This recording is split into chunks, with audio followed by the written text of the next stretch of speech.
Welcome to all of you. We are very excited to have you attending our webinar this late or early afternoon, depending on where you are.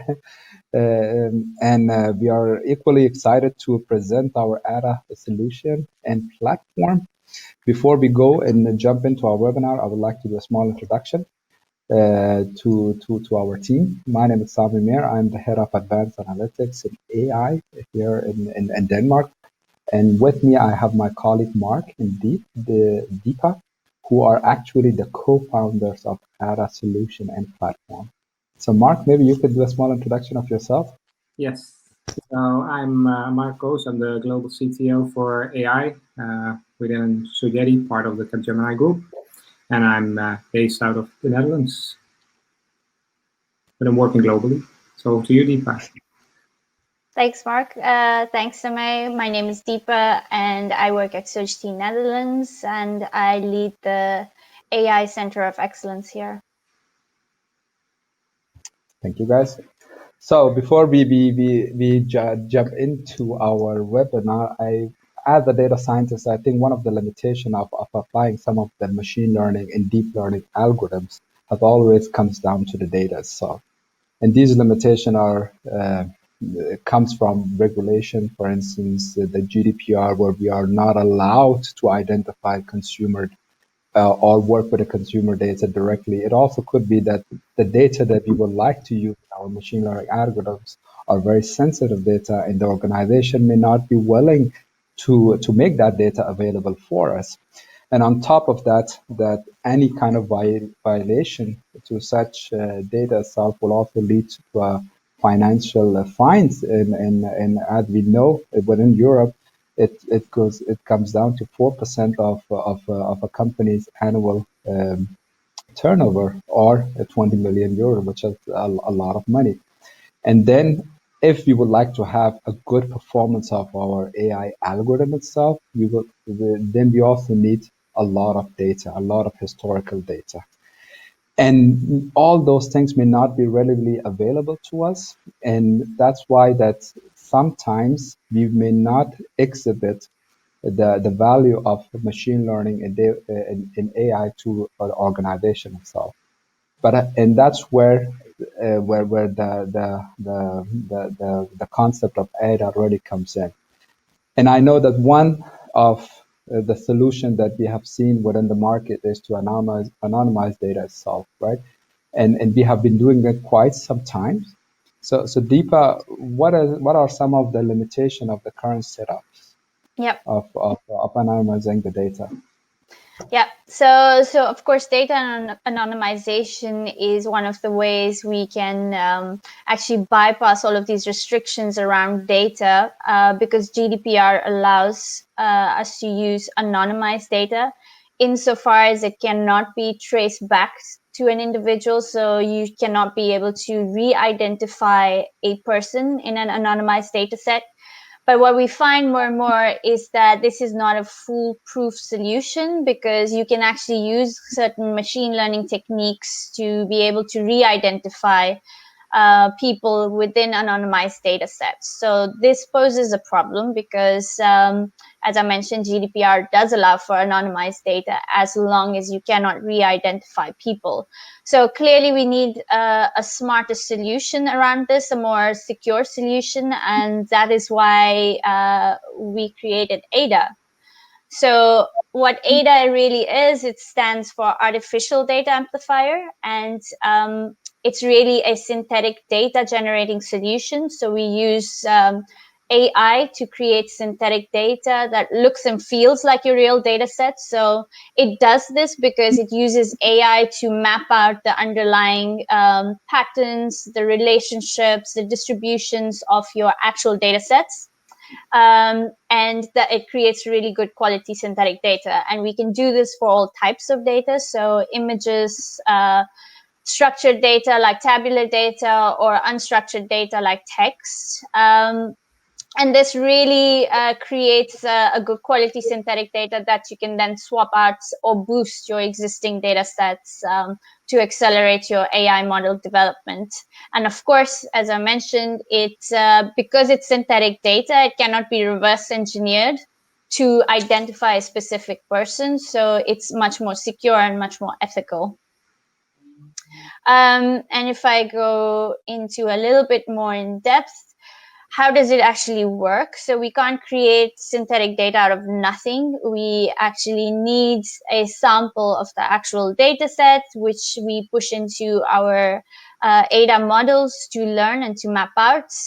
There's an optional step of scrubbing the data to get rid of any personally identifiable information. So it just makes it a little bit more secure. And then once we have a trained model, we can use that to generate synthetic data, as much data as we want. Right. And I've got a few demos lined up for you. And we have a demo for each type of data, for each type of data. So the first one is a tabular data set. So here what we did was we used some open data source data sets that were available. So one of them is census, and then another one is the iris data set. For those of you familiar with the machine learning world, the iris data set is quite a famous one.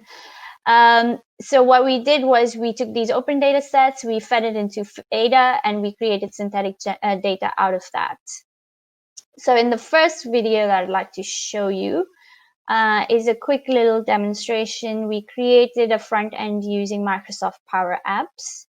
And what we are doing here is we are actually just uploading the data set. And as I mentioned, it's the census one. So here we've got the CSV, but we could actually be connecting to a database server directly from here. Here we are just visually looking at the data set. So it contains a lot of PII information. So it's about individuals, their sex, their marital status, their education, and how much they earn. Basically, that's what this data set looks like. It's not very big. In the next step, we are just going to tell our models how long to train for. So here we're doing it very quickly. And here I'm just going to pause because what we're looking at right now is a correlation plot visually of what our original data looks like. And a correlation plots, for those of you that don't know, is basically just mapping out the relationships between the different columns of our data set. So over here, we have an age column, and we also have a week's work column. And the logical relationship there is that the older you are, the more you would have worked. So it's a very strong positive relationship. Now, when I'm creating synthetic data, I want the same logic and I want the same relationships to also be mapped out within my synthetic data. And that's what we're going to do in this step. What we're going to see is that on the right-hand side, we have a correlation plot of our generated data set. So this is our synthetic data set. And visually, you could see it was the same. We also look at the distributions here. So this is the week's work column. The blue distribution is your actual data set, and the pink is the generated, the synthetic data. And you can see it follows the same distribution. So we can see at least that the quality of the synthetic data is good. And then in the next step, I'm just going to generate data, and it's just a quick API call, and this is in JSON format. Now that's the first little video. We've built this entire solution around APIs, and we've built it so that it is it's quite an easy solution to deploy. It's within a container, and this little demo just basically shows you a basic front end that we created, but more focusing on the back end of the API calls. And here we're using the iris data set. So it's a very small data set just for the purposes of this demo. We can train our ADA models, and here we're just doing another 10 rounds, and it's going to be quite quick. And once we've got a trained model on our front end, we should be able to see the model come up here, and then just click on it to generate data on demand. And that's the basic idea of how we've built this solution. Now, this is all well and good, but then we actually have to test the data. So we've visually seen what the data looks like, and just doing a quick EDA, we can see that the data is pretty much follows the same the same patterns and the relationships, but the proof in the pudding is really when it comes to machine learning performance. So what we did was we built a machine learning model. Here we use XGBoost. I'm just going to stop it right there. We use an XGBoost model on the census data set. So the census data set was all about people's demographic information, and then also whether or not they earned more than 50,000, their income level was more than 50,000 or not. So we took the real data and we created an XGBoost model, and we ran it, and we've gotten an accuracy over here. If I run this cell, we get an accuracy of 95.7%. Now, what we did in the next step was we swapped out the real data, and we took a sample from our generated data set as our test set, and we ran the same model to see how it would perform. And now, really, you would want your synthetic data to perform just as well as your actual data would. And in this last column, that's what we do. We run the accuracy, and we get an accuracy of 95.4%. It's very similar to the accuracy we achieved with the actual data set. And this really for us is proof in the pudding that the quality of synthetic data that we generate is almost as good as your real data. You obviously don't want an exact copy, because otherwise you're defeating the purpose of creating synthetic data in the first place. So that was our tabular demo. And then the next one that I want to show you is all about images. And here I've got two separate demos for you. The first one is about dental x-rays. So on top of the slide, you'll see just a quick sample of what the actual data looks like. And what we did was we fed an entire data set of dental x-ray images to our ADA models, and we created synthetic dental x-ray images. And now, if this works, there we go. What you're seeing now is a time-lapse video of our model at every iteration getting better and better at generating synthetic dental x-rays. And right towards the end, it gets more and more. As the model learns and maps it out, the quality improves as well. Now here, this is really good for things like building computer vision algorithms. You know, with building those type of models, you need a lot more, you need a ton of data just to be able to make it quite a robust model. And so a lot of people use, of course, data augmentation, but that takes time and that takes a lot of patience. So we could use ADA to actually boost it. But besides that, things like dental x-ray images are quite sensitive in nature.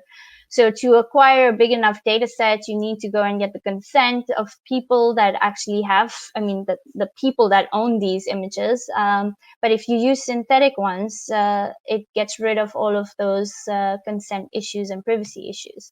Right, in the next slide, what I have, again, we want to see if it actually, synthetic data can boost performances of our models. So in this use case, what you see up there is we built a handwriting recognition AI model, and the images on top are the real images. We were creating these by hand. We managed to create about 180 forms. This was just a little proof of concept that we did. So we didn't really go too crazy on creating a data set. But then we used ADA to generate additional handwritten forms for us, which is what you see in the middle layer with the generated images. And the model performances, the average precision is below. So with just the original images of 180, we have an average precision of about 95%. And then we created synthetic images. We created about 200. So then our model performance together with the real images increased to about 97%. So this is really good, because then this is proof in the pudding that if you boost your actual data set with synthetic data, you can actually increase your model performance. Right, and then the last one is all about unstructured text. And here, what we did was our data set was all about medical symptoms mapped to their ICF health codes. And what we wanted to do was we wanted to see if Ada could create additional diagnoses and additional symptoms. And this is what it came up with. And this is really interesting for two reasons. One, none of these things that you see here, none of these rows of data were actually present in the actual data set, in the real data set.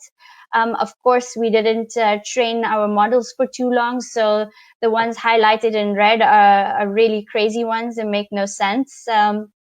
But the second reason why this is so interesting is because we are creating human readable text as opposed to machine readable text, which was what we were actually a couple of months back. That's what we were creating. But this is amazing because, again, we can use this to boost data sets for text classification or for chatbots training as well. And yeah, when it comes to Ada, I mentioned that we tried to create a solution that was quite flexible and quite smart. And I'm now actually going to take it over to Mark, who's going to take us through some of the solution designs. Yes, thank you, Deepa. So basically, how do we see then Ada in the landscape at our clients? So this is not the first time that we implement Ada. So this is basically a bit of a generic overview of an architecture that could be imputed with Ada. So where do we see Ada? Because it's an API only environment, and it's also based on container technology. So everything is containerized that we deliver to our end clients. We can very easily fit it into very flexible environments. So we can be connected to traditional data marts or to traditional on-prem databases like DB2 or maybe to Azure Cloud. What we do is we basically always fit it in between. So we are connecting. So you have, if you look under, you have your real application and testing environment. So where all the data arrives, also where the data is sent to the backend systems. And of course, for the training purposes and also for the AI purposes, you want to have a copy of the data. So what you want to do is put Ada basically as a sort of a layer in between, what I always call a sort of a Chinese wall between your real production data and the data that you are using in your AI applications or that you're using for training and testing. So how do we see it? So you have basically a GPU train. What does it mean? That we can train it very quickly up with GPUs. Then you have the synthetic data models. These synthetic data models also keep in mind that we can also generate synthetic data across different data sets and keeping referential integrity. Of course, the data sets should all be in scope. So we need to know what is in scope and what's not.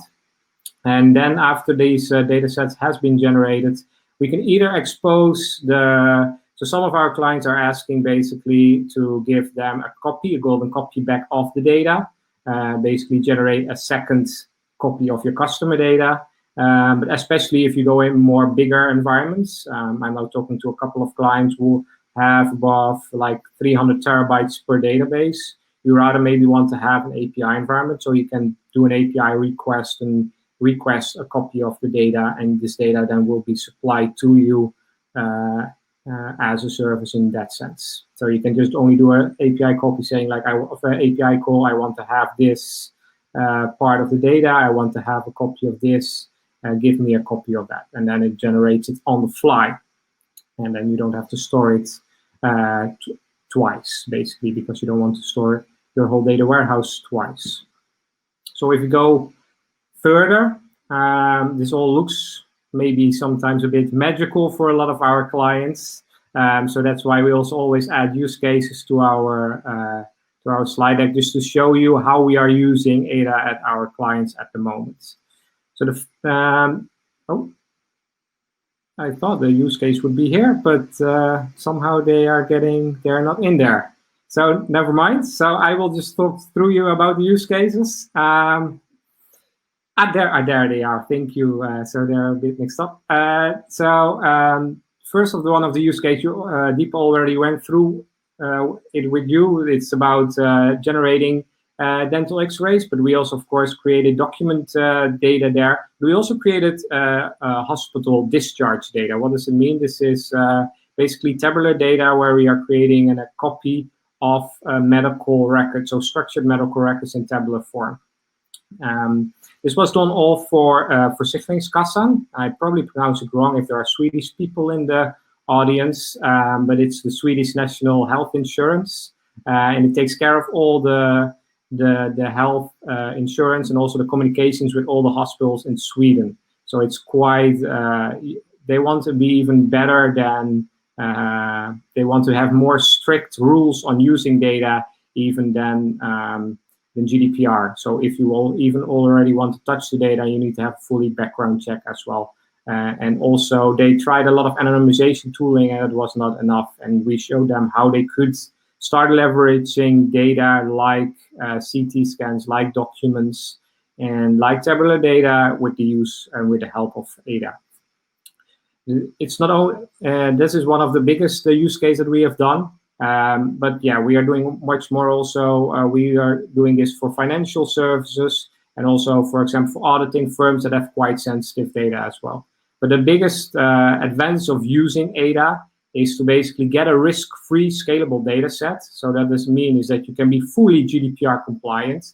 It's fully synthetic, but it's not synthetic in the traditional sense. So it really looks and feels like original data. But I think the most important, especially in AI, is that you can start scaling out your data. Look, if, for example, if you want to scale out fraud data, you can start scaling out fraud data in a much more intelligent way than you used to by just copy pasting, for example, additional records in there.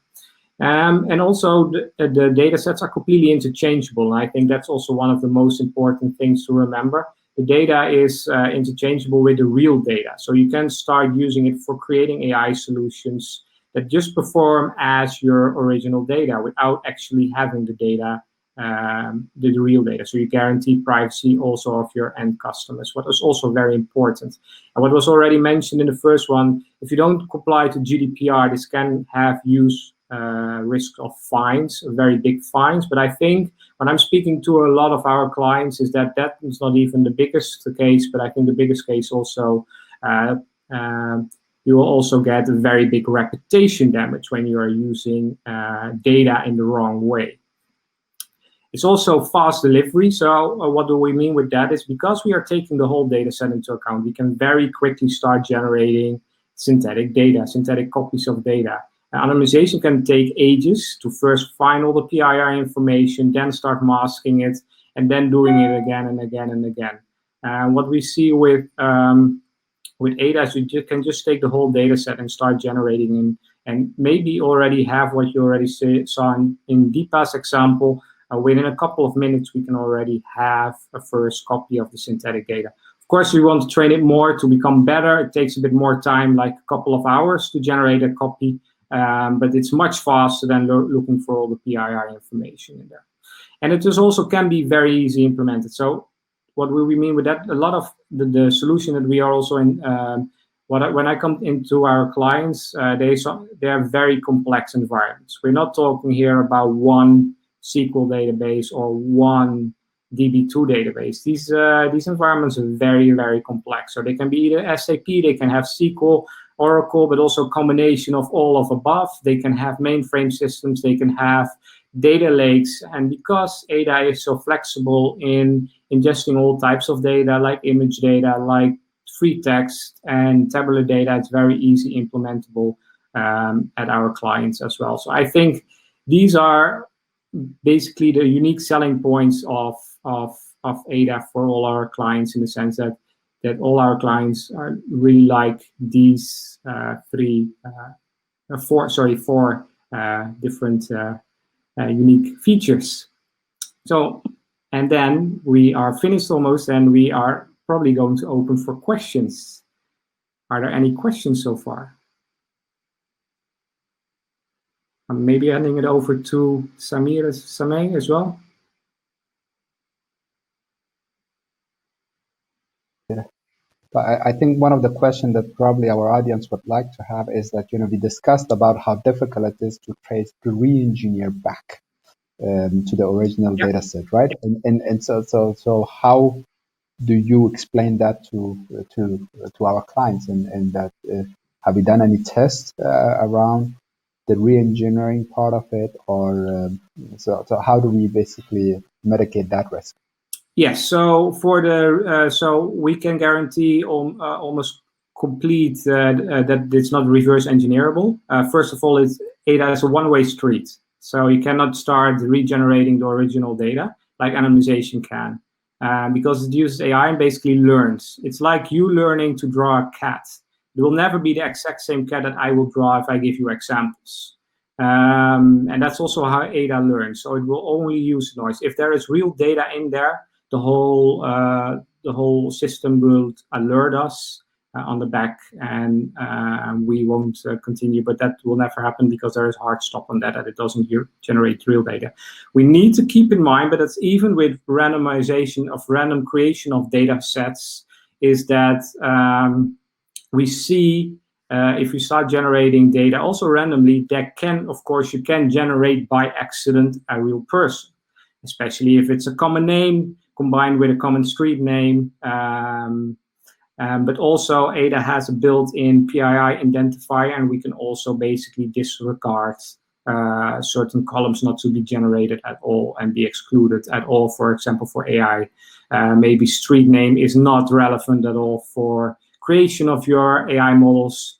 Maybe you want to discard that just to guarantee even safer privacy. But you will be largely GDPR compliant because you're not generating actual customers or your actual customers that we have in scope. And then you also presented the platform itself, right? So how easy it is to set it up? Yeah. In your in existing cloud or infrastructure. What is the lag time? If one of our clients would like to adopt this technology? Yes. So we mostly do a POC in the beginning, just to show our clients how easy it is. We, of course, can also go with a full implementation yet. But then we guarantee we do a workshop. We need to, of course, have access to the data. But within a couple of weeks, I say 2.5, 3 weeks, but also I'm looking at Deepa as well. But I think within 3 weeks, we already can deliver the first results to be verified as well by your privacy officer. So we always encourage to also involve privacy officers in the meetings, also in the workshops we also do together with them, because we also think it's very important that they can see the data and also can verify if it's fully what they want and what they need. Because we see a lot of our clients already stating like, we want to have synthetic data, but traditional synthetic data was completely rule-based, so completely unusable for artificial intelligence. And now we basically can start unlocking that. Very good. And Deepa, in terms of basically, so once we have generated that synthetic data itself, what kind of profiles are generally attending the workshop together with you? Are they the data scientists, the data engineers, the subject matter experts? Who are these? Just to basically give us a little bit of understanding of the process when you have those workshops. Yep. Well, I think that really depends on the use case. So because at its core, ADA is a synthetic data generating tool. It can be used in any context within AI, within test data, for example, generating synthetic copies of your production data for testing, or it could just be, using or sending data or sharing data with third-party vendors for multiple purposes. And then based on what the use case is for, we then get together the relevant stakeholders. But of course, if we're talking AI, then it would be the data scientists, it would be the people consuming the data, it would be the project sponsors. It's really the initial idea of having these workshops is to really understand what the synthetic data is being used for or is intended to be used for. What does the environment look like? What does the current landscape look like? If there are any privacy or regulation or compliance expectations that need to be set, we set all of those expectations before. And then the biggest question is, how do we get that data, and what would the solution look like? If the data is really, really sensitive, doing a cloud implementation, for example, is probably not the most relevant way to go forward. So then we would think about an on-premise solution. So really just understanding what the scope is, and understanding, most importantly, the use case for that synthetic data, and we take it from there. And then, of course, the obvious question probably would also be that that in many of the deep learning and machine learning algorithms, you need historical data and large amount of those data itself, right? And while you are generating the synthetic data, you probably need a sample of the real data. So how is the process? How much of a data you probably would require, and how do you basically build a historical data that has quite a mass? Yep. So it depends. For tabular data sets, we've managed to create good quality synthetic data just from a really small sample of, say, 1,000. I think we went to about 500 rows. For images, because they are more complex in nature, I think we went down to about a small data set as 100 images, but then that starts becoming, it's not enough for a neural network to learn anything.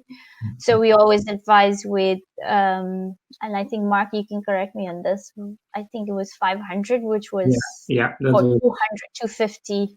Yeah, around 250. 575, I always say. Why? Because I was doing some tests, and apparently the sweet spot without performance loss was 575. I don't know why it ended up there. Yeah, but I think with some tweaking we can get it down to 500. That should be fine. Yeah, so I mean, it's not magic, right? We got to create the synthetic data out of something, and that something needs to be substantial enough. Tabular data is a lot more easier to deal with, so the threshold is really, really low, so we can do a lot with just a small, a subset of the data. And then we can scale it up. And the only thing is that if we take a sample of the real data, we need to ensure that we are that the sample is representative of the population, so that we have managed to capture all of the patterns and all of the distributions and the historical trends that we see in the actual data. We need to make sure that is captured when we create the synthetic data. And then, Mark, based on the platform that you, how scalable this solution that you have? You had done any kind of tests in terms of how many users we can access this, or do we need some additional investment in order to implement that within our client? Because it's a complete containerized solution, we can scale it as we go. So it also all the algorithms and everything that we have already done, it's scaled by design. Of course, when you're looking at especially at training of larger data sets, and we're talking here about terabytes, you need some sort of GPU environment to train it in, of course. But afterwards, the inference is very, very lean and mean. It can be done on quite cheaper environments or hardware. The training takes some time, especially on larger data sets, but that's also a bit of the trade-off. Do you want to put everything in, like the complete 100 terabytes, and generate then a copy of that because you want to have every relationship? Or are you going with a very small copy of the data, like the 1,000 sort of 575, what you just said? Then, of course, the training environments can be much, much lower. Also depends on the amount of data that we are training up. So with that, we are sometimes doing use cases deep at the moment in a project with 1,500 tables. Of course, we need a bit more scalable environment, but the solution itself is based on containers, so we can land it everywhere where a client wants to have it, even on-prem or in the cloud. So we can also do it on-prem, but they need to have some computational power, of course, in place to run it.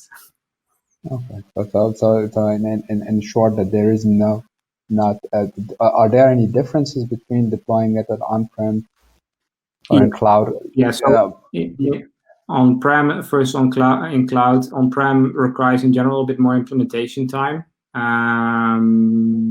but some clients really require that because their data is quite sensitive on-prem. On the other hand, in cloud, we can also deliver data as a service, which means that we can basically open an API for a client, and they do all the implementation. They can send data to this API, and it will be automatically generated in synthetic copy. And of course, with this with this service as a service environment, there's also less cost because there is no implementation whatsoever in that. And then sometimes quite sensitive data that's not allowed to go to cloud anyhow, so that's why we also have an on-prem solution. That's better. No, but I think that one of the questions probably would be that once we have generated the synthetic data itself, do we need to work within the ADA environment, or do we need to do so the example that Deepa showed, for instance, right? Is it that do you have to run your Jupyter notebook within the ADA? No, this was just the Jupyter notebook was just to show. So we already generated 2 copies of data. It was just to show how good it performed in an XGBoost model and data scientists work in Jupyter notebook. But no, the data goes fully in. We can also generate reports, statistical reports automatically. It's no Jupyter notebook that you have to do it through. After that's done, also keep in mind the real data is being discarded. So when the API is created, the inference model is created, all the data that's in the containers will be disregarded. And we also, and the inference API will be left there. So you can generate as much data as you want for as long as you want. Only and in any format.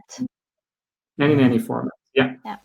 So maybe also good to know you also only generate, for example, if you have a client data and you want to generate only 60 plus people, I mean that are 60 years and older, you can also do that. So like, give me all the people back that are above a certain age or whatever. Maybe that could be a question for Deepa, is that given the nature of our interaction with our client, that the majority of our use cases that we have are POC based. But what are your thoughts in terms of automating this solution? Because at some point, the consumer would like to say that, I have some app users that generate some data. Those data would need to be uploaded to the cloud, and they would really like to add a solution on top of it, such that when the data gets it, synthesize it, and then send it back to data science, such that they can work with it. What is your kind of thought process of automating the ADA, or have you worked with it, or is it the next level of the design that's going to come up? Yeah, so indeed, I think our focus up until now was mostly just a little environment, a container around ADA, and to ensure that we create a good solution that generates really good synthetic data. And then, of course, the add-ons around that to create the ecosystem around this product. That is something that we can do right now on customization. So depending on the use case at the client and what they need it for, whether they want those ETLs automated, that is all possible. That can be done. And Mark has mentioned the ADA as a service. So that is our next step, which makes it a very, very easy implementation also for our clients to just connect to and then generate data on the fly. But if it's creating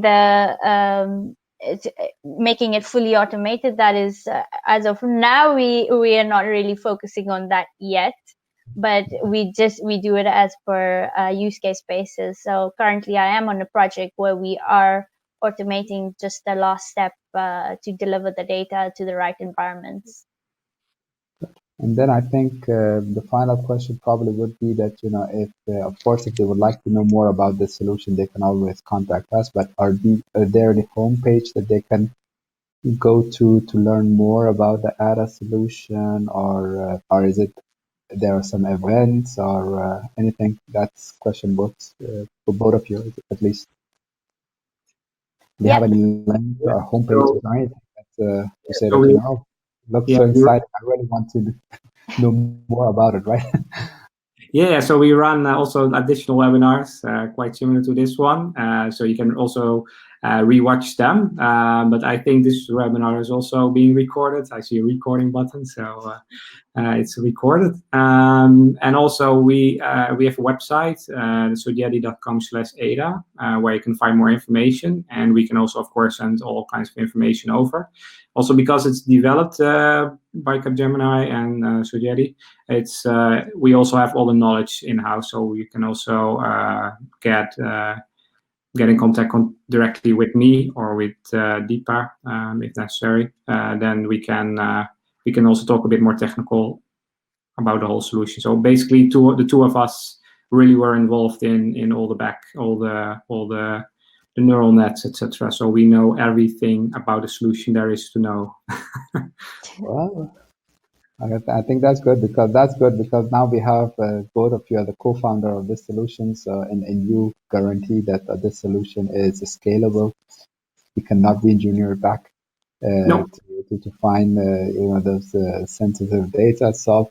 And with these words and with these guarantees, I think that we will thank everyone for attending this webinar, and we will look forward to see you guys in future webinars coming up to you very, very soon. Any final word from you, Mark and Deepa? Deepa first. No, thank you for the opportunity. It was good to talk to you about our solution. We're really excited. We put a lot of time and effort into it, and we're really proud of this. What we've created. Mm-hmm.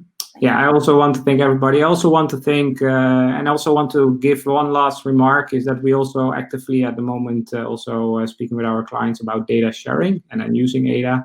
So maybe you want to share data with your fellow